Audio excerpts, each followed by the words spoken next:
Hi, my name's Joe, and this is JoeCoinMining.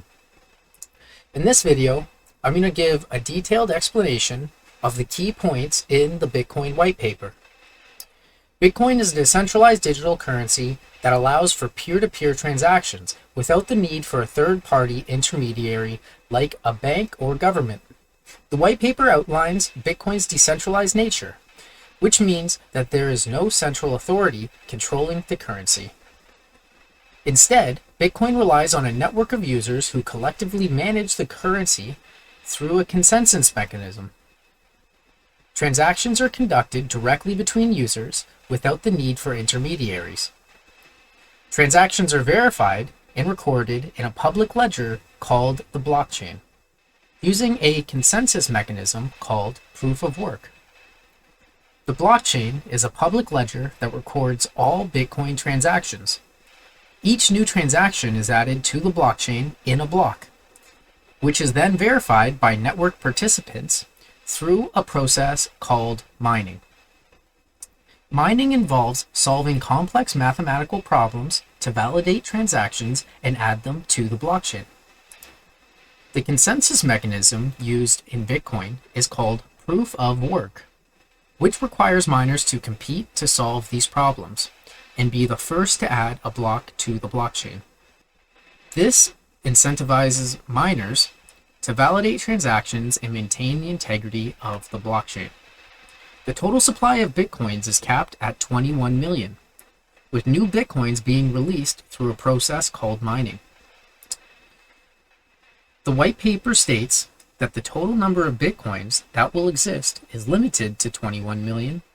This is achieved through a process called mining, where new Bitcoins are created as a reward for validating transactions and adding them to the blockchain.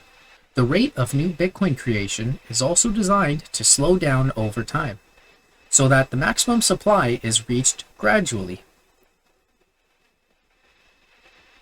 Bitcoin addresses are used to send and receive Bitcoin.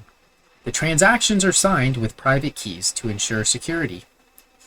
To send and receive Bitcoins, users use a Bitcoin address, which is a string of characters that represents their account.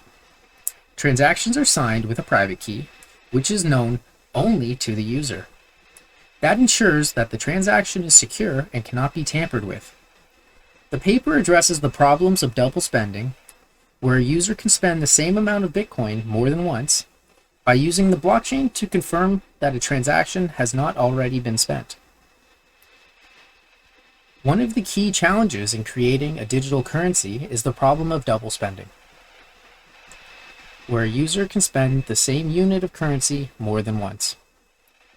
The Bitcoin white paper addresses this problem by using the blockchain to confirm a transaction that has not already been spent. When a new transaction is added to the blockchain, it is broadcast to the network, and other users can confirm that the sender has sufficient funds to complete the transaction, and that the funds have not already been spent.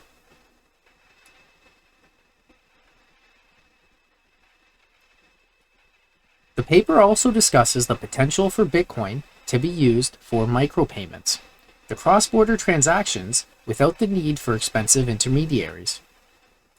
The white paper highlights the potential of Bitcoin to enable low-cost micropayments, which could facilitate new business models and enable users to make small transactions without incurring high fees.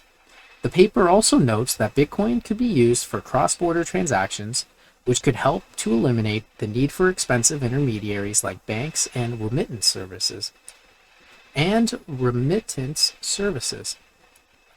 Finally, the paper acknowledges the need for continued development and improvement of the Bitcoin protocol. The white paper acknowledges that Bitcoin is a nascent technology that will require ongoing development and improvement to realize its full potential. The paper notes that future developments could include improvements to the consensus mechanism, the addition of new features like smart contracts, and the development of new applications that leverage the blockchain. Thanks for listening to my video, that goes over a detailed explanation of the key points in the Bitcoin white paper. And in the next video, I hope you join me to hear about the Ethereum white paper. Thank you very much for listening, and have a wonderful day.